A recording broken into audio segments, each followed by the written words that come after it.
Rod Buhari. Sherry.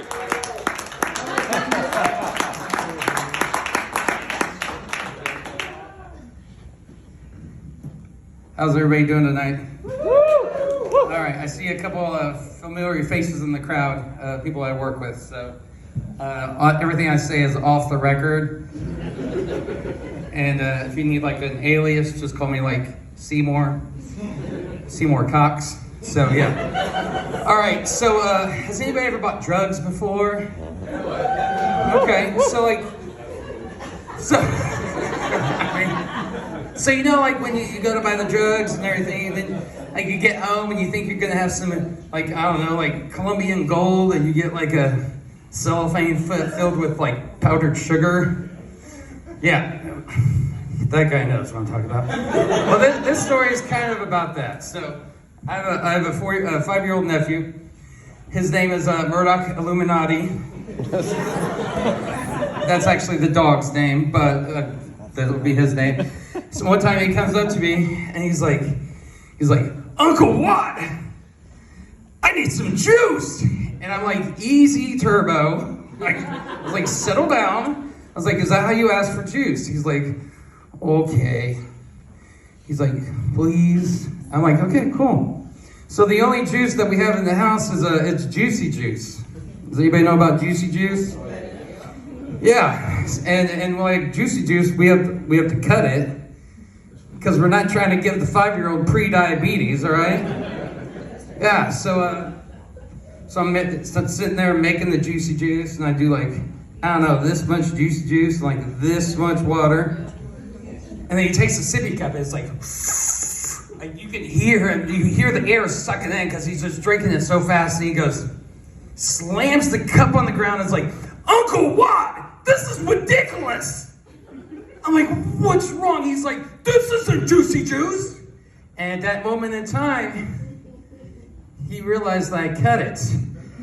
He's like, Uncle Watt, I want my Juicy Juice. Give me the good Juicy Juice. Come on.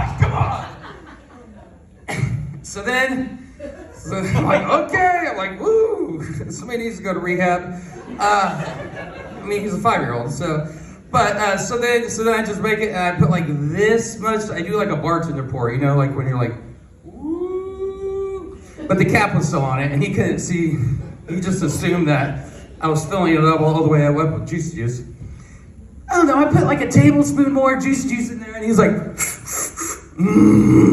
that's the stuff. And I was like, stop watching YouTube. Like, this is crazy. All right. So I got a little story about the first time I had sex with a girl, and I was in college.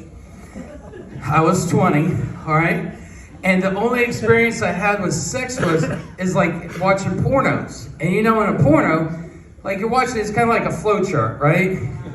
Like you start kissing and it breaks off. You like kiss her neck, and then it breaks off, and she kisses your neck, and so that's all the experience I had with sex. And so I find this girl, and not to say, well, she just was a larger girl, but that wasn't a problem or anything. And so I'm there. I take her back to the room. We start taking off the clothes, but I had to kick my brother out because we were on the dorm floor. And so so then we just start going through the flow chart, right? So I start nibbling on her ears, I'm flicking her nipple, like licking the sweat out of her belly button, and so like we start going back and forth, and then like she goes down here and does like the slobbing on the knob like it's a piece of corn on the cob kind of thing. Yeah, and I was like, whoa, this is cool. This is great. And so then it's my turn, all right? And so at this point in time, like I'm faced with like a real life vagina in front of me. Like not one of those fake vaginas on TV. No, this is a real one. And so I do what any normal person would do that watched a lot of porn. You know, you take her knees and push them all the way to her ears. And it's just like, ow, my back. I'm like, oh, sorry. And so So I'm faced with like this vagina right there. Blue moon in the middle, like I'm face. gonna be like Scuba Steve. It's like I'm gonna be Jacques Cousteau.